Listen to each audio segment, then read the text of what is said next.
점점 더 정치적인 문제로 인해서 SEC가 180도 태세를 바꿀 수 있다. 네, 여러분 반갑습니다. 비트캐쳐입니다.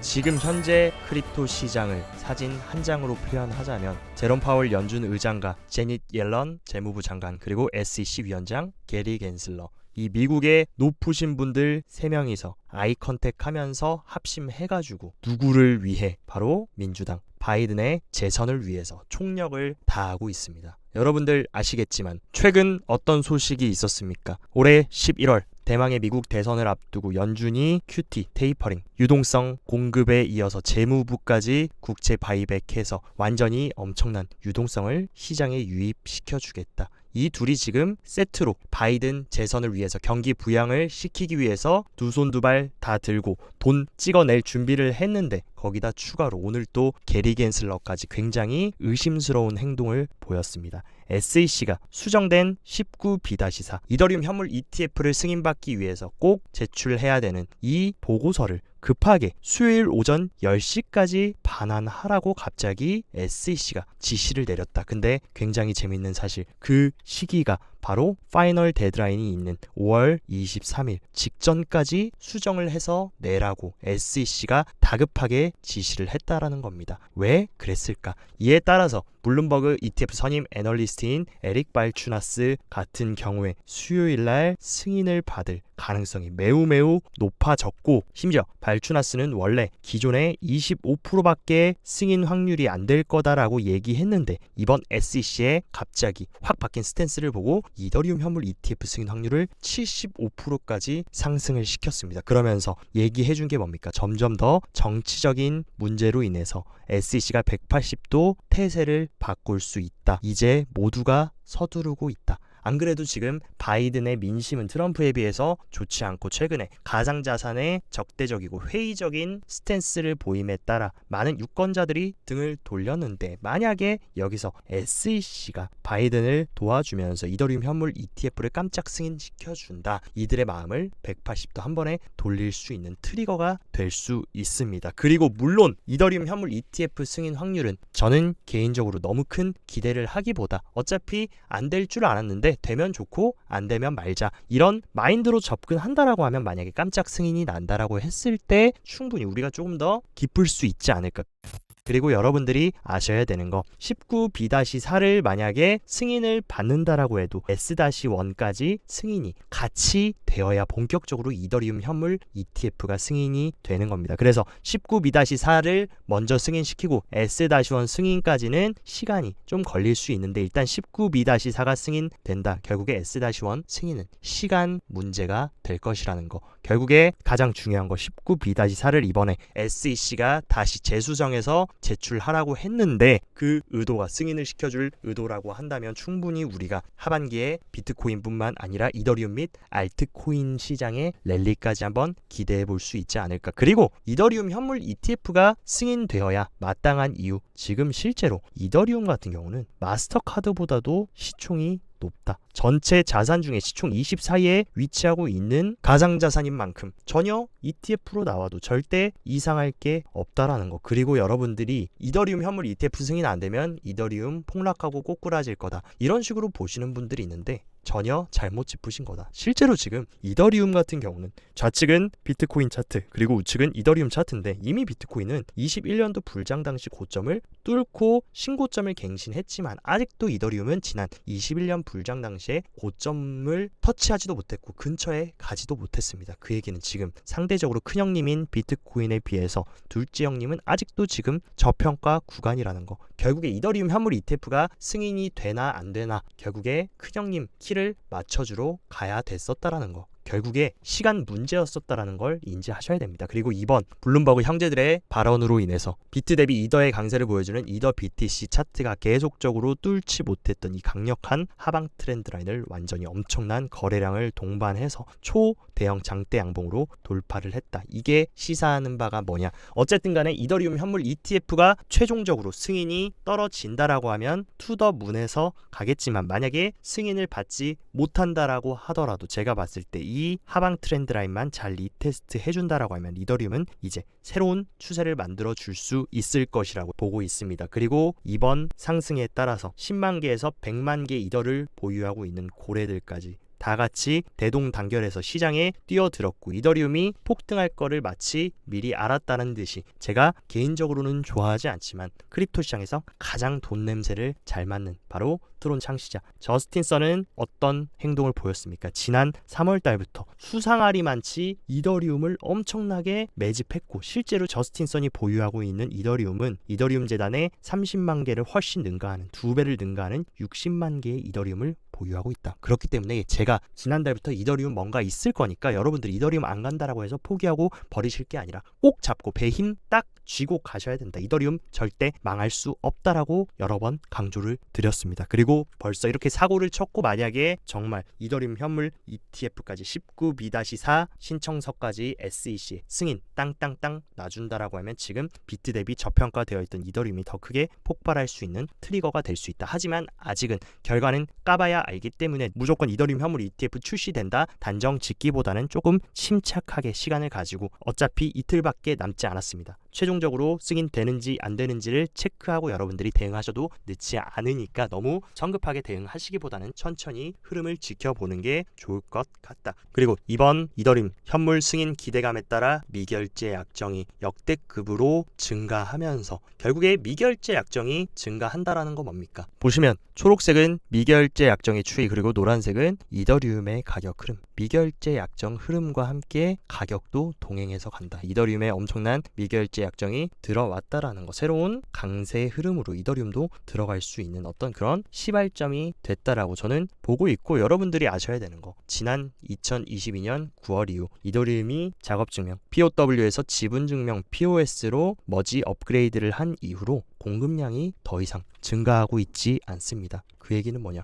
공급량이 계속 일정하게 가고, 실제로 더 장기적으로 보면 오히려 이더리움의 공급량은 감소하고 있다. 즉 디플레이션 자산이라는 거. 비트코인처럼 반감기는 없지만 이더리움 공급량은 계속 줄어들고 있고, 만약에 이더리움 현물 ETF까지 승인돼서 기관들의 수요까지 들어온다라고 하면 공급은 줄고 있는데 수요가 증가한다. 이더리움도 결국 상승할 수밖에 없는 그런 흐름을 탑니다. 그리고 만에 하나 이더리움 현물 ETF가 우리의 지금 가득 찬 기대와는 달리 거절받으면서 실망 매물이 쏟아진다라고 해도 이미 우리는 어느 정도 알고 있었습니다. 이더리움 현물 ETF는 이번에 승인되기 어려울 것이라는 거. 근데 우리가 희망을 한 가지 걸 수 있는 이유 뭡니까? 바로 이번 파이널 데드라인에서 만약에 승인을 거절한다라고 하면 형평성을 위해서 나머지 뒤에 기다리고 있는 기관들도 다 거절해야 되는데, 여기서 지금 바이든 정부와 게리 겐슬러의 눈에 밟히는 한 집단이 있습니다. 바로 미국 정부만큼의 엄청난 힘을 가지고 있다라고 불리는 전 세계 1위 자산운용사 블랙록. 그리고 블랙록이 SEC 상대로 ETF 승인 승률은 무려 99.8%. 한 개의 ETF를 제외하고 블랙록의 승률은 거의 100%에 가깝다. 근데 이 블랙록이 이번 이더리움 현물 ETF 신청 명단에도 끼어 있기 때문에 혹시 모른다. 안 될 가능성은 당연히 클 수 있지만 블랙록과 최근 이런 SEC의 모습 때문에 혹시 모른다라는 거. 그리고 이더리움 현물 ETF가 지금 당장 승인이 되지 않더라도 많은 분들이 현물 ETF 거절되면 이더리움 망할 거고 폭락할 거다라고 얘기하시는데, 그것은 천만의 말씀. 실제로 RWA를 추진하고 있는 거, 미국의 월가 초대형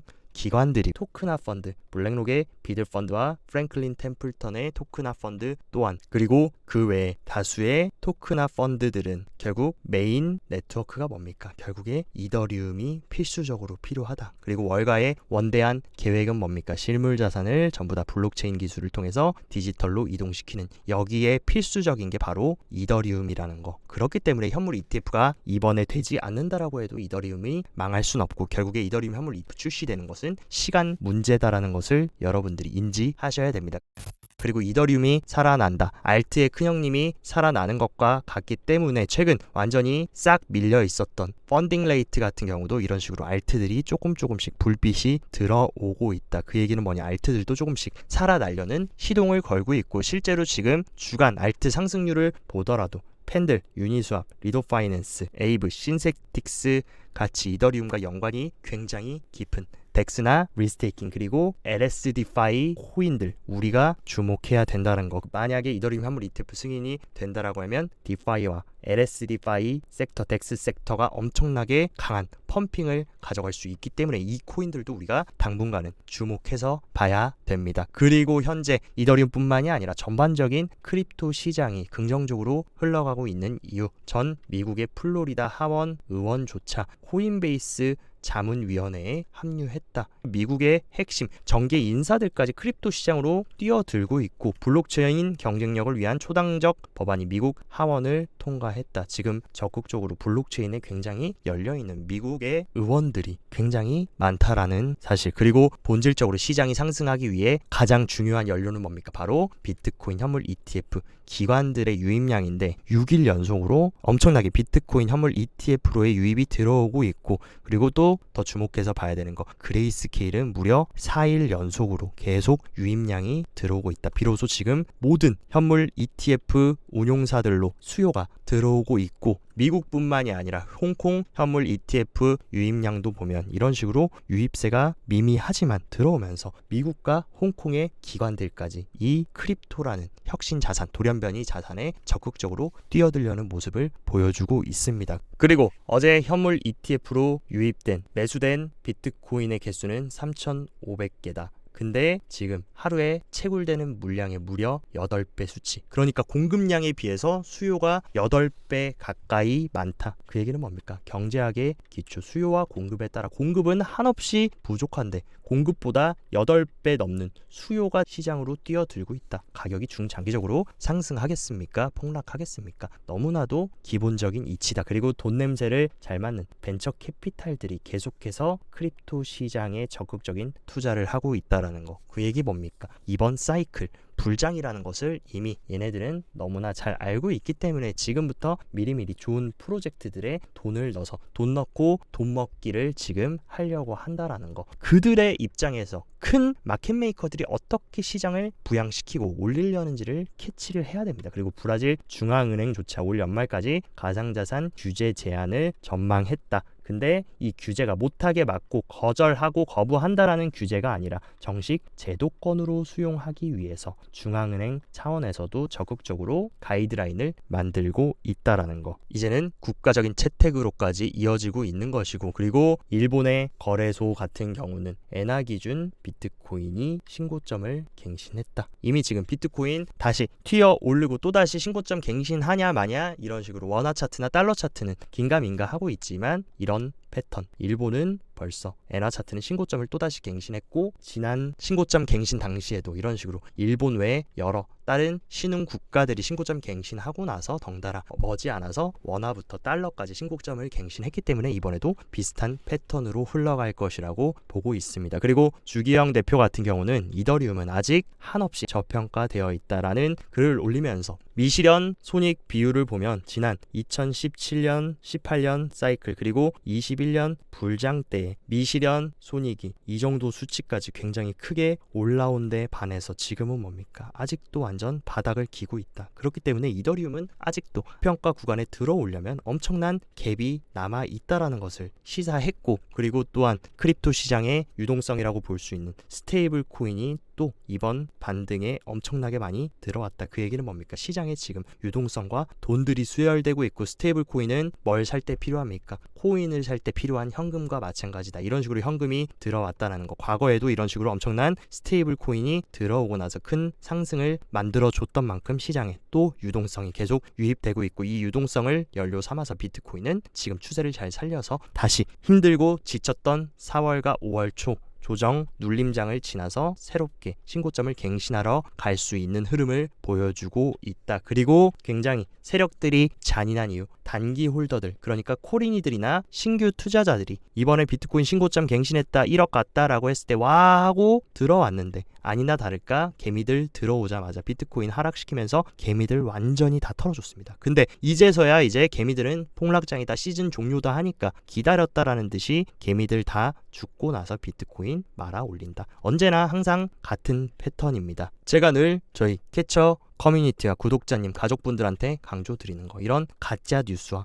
표면적으로 눈에 보이는 차트 흐름에 따라서 여러분들이 이리저리 휘둘려 버리면 손발 다 풀려서 상승장 끝까지 기어가지도 걸어가지도 못한다. 그렇기 때문에 우리가 더욱더 비트코인에 대한 본질적인 공부, 매크로 시장과 유동성이 어떻게 흘러가는지, 그리고 높으신 분들, 시장을 조성하고 마켓을 메이킹하는 시장 조성자들 입장에 서서 그들이 어떤 흐름으로 시장을 만들어 갈 건지에 대해서 조금 더 고찰을 한다면 더욱더 강한 코어를 가지고 중심을 잡고 우리가 구축해 나갈 수 있을 것이라고 생각됩니다. 그리고 단기 트레이딩 하시는 분들 있기 때문에 단기적으로 조금 시장 흐름을 파이어 차트로 좀 분석을 해드리자면 72K 위에 의미 있는 매도벽이 위치를 하고 있다. 그래서 이 구간을 돌파해주는 것이 중요할 것 같고, 지금 하단에는 또 강력한 매수벽은 없는 만큼 만약에 이더리움 현물 ETF가 승인을 거절받는다거나 하면은 일시적으로 조금 출렁이는 움직임은 보여줄 수 있지만, 제가 봤을 때 이미 지난 4월 달에 바닥은 나왔고 새로운 상승 추세로 가는 그 단기 상승 추세 안에 우리는 또다시 들어왔다라고 말씀드리고 싶고, 가장 큰 고래인 보라고래, 갈색고래, 빨간고래 모두 지금 매수세 부근에서 엎치락 뒤치락 하고 있고, 지금 최근에 이런 개미들, 새우, 플랑크톤들까지 고개를 살짝